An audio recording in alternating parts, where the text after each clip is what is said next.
My wife is from Ohio, and her family are from a Catholic background, and we have had to work very hard, very patiently, with a lot of love to find our own beautiful friendship, family, and connection. And so again, I think the idea of where to go is going to be different for everybody, what they're looking for. And so I always am going to circle back to this idea. If you ever feel like there's nowhere to go, that is just a fear thought. And there's always somewhere that you can turn to. Melanie, thank you so much for joining us today. Thanks, Sam. What's Thanks, up? David. Mama Mel in the building. Yeah. So, Mama Mel, Yeah. tell us a little bit about your life before SoulCycle. I have worked now at SoulCycle for more than 15 years. And so you go way back. I had a whole other career before SoulCycle started. I was a corporate lawyer living in New York City, had gone to law school here in New York City, worked at a big law firm, then decided ultimately to stay home and raise my kids once I had children and got pregnant in the late 90s. So you can do the math. My kids are now, I have 3 kids in their early and mid 20s, each one of them. And I stayed home for a while. I was a fundraiser for my kids' school. I lived on the Upper West Side, pretty standard stay-at-home mom trying to keep busy, physically, mentally. When my youngest son was 3 years old, SoulCycle opened 2 blocks from both where I lived and where he went to nursery school.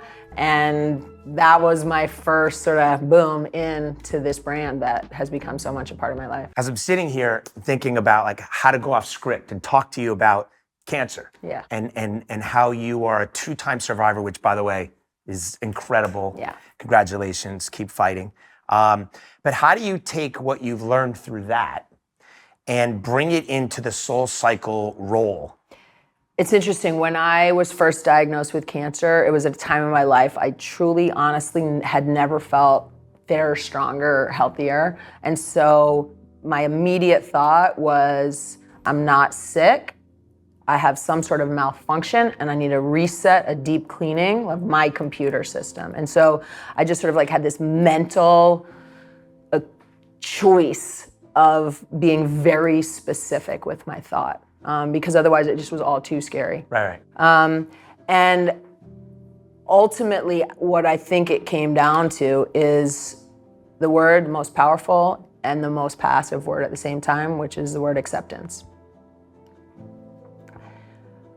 I learned how to meditate around the time I was first diagnosed with cancer, because the first diagnosis I had was I was diagnosed with a follicular non-Hodgkin's lymphoma.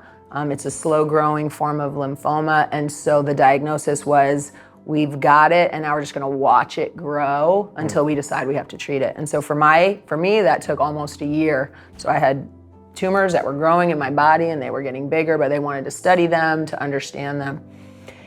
And so I had to decide, what am I trusting? What am I going to put my faith in? Is it going to be in fear in what could go wrong, or is it going to be in like the moment that I'm in? And the moment that I'm in, like I feel joy, I feel alive, I feel awake, and it is what it is. I didn't ask for this. Right. I didn't want it.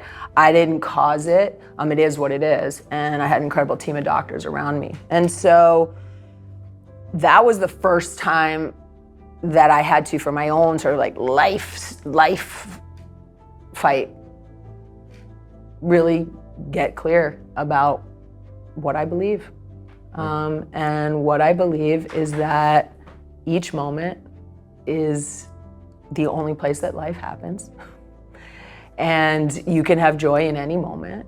There are things you can and things you cannot control. And so I do not spend a lot of time on the things I cannot control. And I do spend a lot of time on the things I can control. It's funny way you're saying this. I'm thinking about when I lost Jack. Yeah. Right. And that was not a choice that I made. It was given to me. Right. Yeah. And so you decide, and I always talk about, when people lose somebody, is you're not going down that road anymore. Right. You've hit the wall.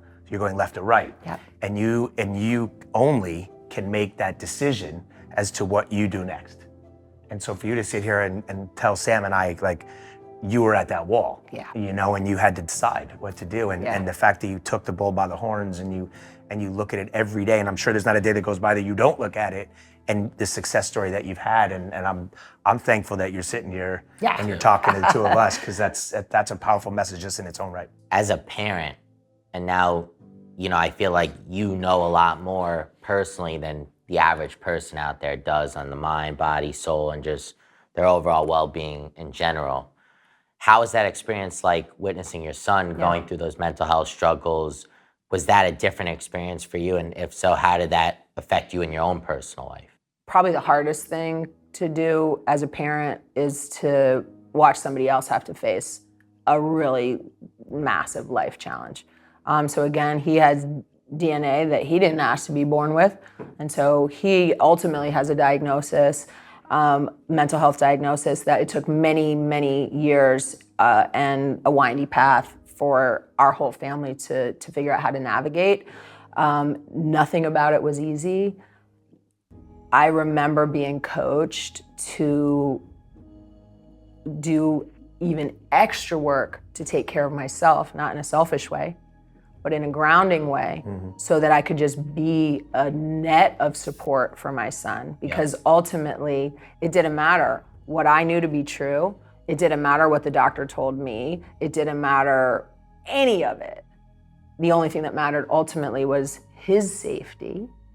And on the other side of his safety, his path to healing, which came with his own acceptance. Right. And every choice he made after that. Right. And I think for, you know, people watching, you know, if your child or a friend or a family member has any sort of mental health struggle or challenge, it affects their entire support system.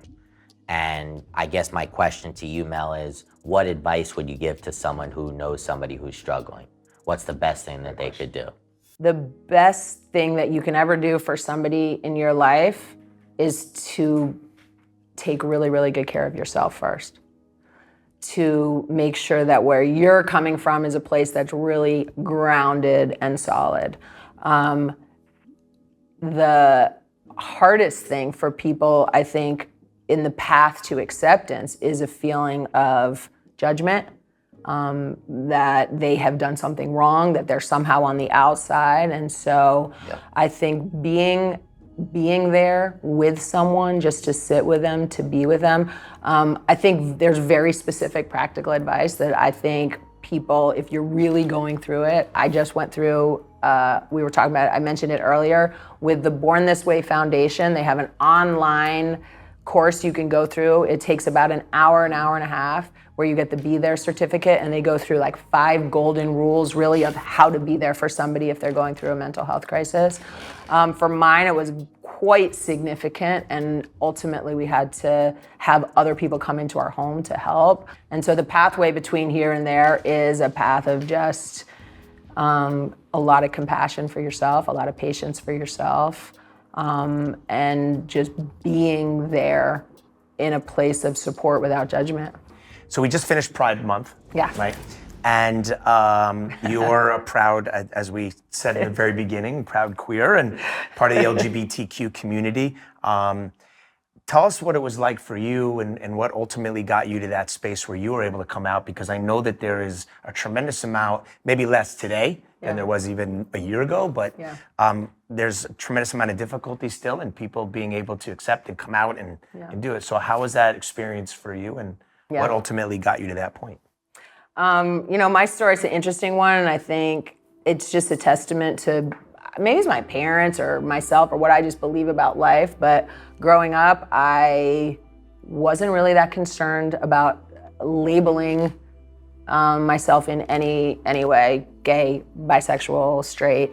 But my whole life I dated men. I was married for 30 years to the father of my children. As my kids were growing up, we had a lot of friends who identify in lots of different ways. And I just remember always teaching them, like, y'all, everybody's a little bit gay. Some people more than others. You really don't have to worry about it. And on with your life. The thing that I would want to say to other people struggling to come out is that you feel like you're alone, and you're not. you feel like you're alone and that's just a story in your brain. And maybe the people closest to you are not the people that are gonna be the first people there with open arms of acceptance. And so compassionately, you have to kind of unhook and look for community elsewhere. But I promise you, you feel like you're alone, but you're not. I love that. And I think, you know, to a lot of people who do identify as part of the LGBTQIA plus community, there are, You got it right. they face several barriers in accessing mental health services. You know, what challenges, if any, have you faced feeling comfortable in that space, or do you know anybody that has had problems, and where do they lean for help? I live in a kind of the bubble of New York City, sort of big city, New York City, and so there's a lot more acceptance here. Right. My wife is from Ohio, and her family are from a Catholic background, and we have had to work very hard, very patiently, with a lot of love to find our own beautiful friendship, family, and connection. And so again, I think the idea of where to go is going to be different for everybody, what they're looking for. And so I always am going to circle back to this idea, if you ever feel like there's nowhere to go, that is just a fear thought. And there's always somewhere that you can turn to. Right, and I like that you said, you know, most people go to the internet, you know? So if you're gonna go on the internet, go to our friends at the Trevor Project, truly an amazing organization. The Trevor Project offers a wealth of resources tailored to the mental health needs of LGBTQIA plus youth. This includes everything from guides on managing mental health, understanding your sexual orientation and gender identity, and even recognizing and addressing suicidal thoughts. Like Melanie said, you are not alone. If you think you are not.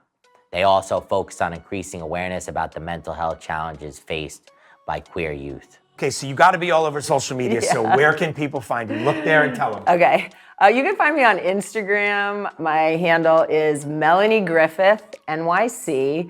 And people ask me this a lot. And so my answer is yes, I am the Melanie Griffith. Just not that one. That was married to Don Johnson. I'm so thankful again that you're here today and we're able to, you know, shed some light on a lot of different topics with Sam and I and our audience here at Misunderstood. And your dedication to fostering the mind-body-soul connection is incredible. If you're ever at a SoulCycle class, you will know that any instructor has been coached by Mel and Mama Mel, and we inspire you guys to go do more and be part of the communities. Yeah. If you found this video helpful, throw it a like, subscribe to our channel for all things mental health and wellness. Thank you again for tuning in. Remember, you are not alone. This is Misunderstood.